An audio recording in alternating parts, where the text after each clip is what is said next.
გამარჯობა მეგობრებო, დღეს ვისაუბრეთ ერთ-ერთ ყველაზე დიდ და ემოციურ თამაშზე Red Dead Redemption 2-ზე. ეს თამაში არა მხოლოდ ველურ დასავლეთზეა, არამედ ადამიანებაზე, თავისუფლებაზე და დანაკარგზეც. თავარი გმირი არტურ მორგანი, Dutch Wonderland-ის ბანდის წევრი. ის ცდილობს გადარჩეს მსოფლიოში, რომელიც ნელ-ნელა იცვლება და სადაც ძველი კანონები ქრება. სიუჟეტი სავსეა ემოციებით, ღალატით და არჩევანებით, რომლებიც ცვლის ყველაფერს. Red Dead Redemption 2-ს აქვს ერთ-ერთი ყველაზე რეალისტური ღია სამყარო დეტალები. იმდენად ზუსტია, რომ შეგიძლია უბრალოდ იჯდე ბანაკში და უყურო მზის ჩასვლას. გარშემოხვეები, ცხოველები, ქალაქები, ყველაფერი ცოცხლად არის გაკეთებული. არტურ მორგანი, რომელიც Red Dead Redemption 2-ში იყო და ბოლოს მოკვდა.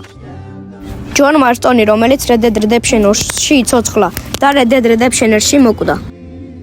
Dutch Wonderland, რომელიც Red Dead Redemption 2-ში იცოცხლა და Red Dead Redemption 1-ში მოკვდა.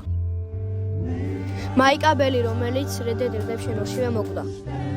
არტურის ისტორია ერთ-ერთ ყველაზე ემოციური თამაშების სამყაროში. თამაშის დასასრული გაჩენებას არ გაძლევს.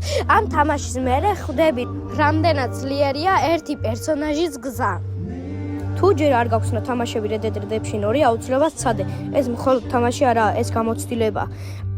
Rockstar Games-მა თქვა, რომ Red Dead Redemption 1 გამოვა PlayStation 5-ზე, Xbox Series X და S-ზე, Nintendo 2-ზე, iOS-ზე, Android-ზე და ეს გამოვა 2 დეკემბერს.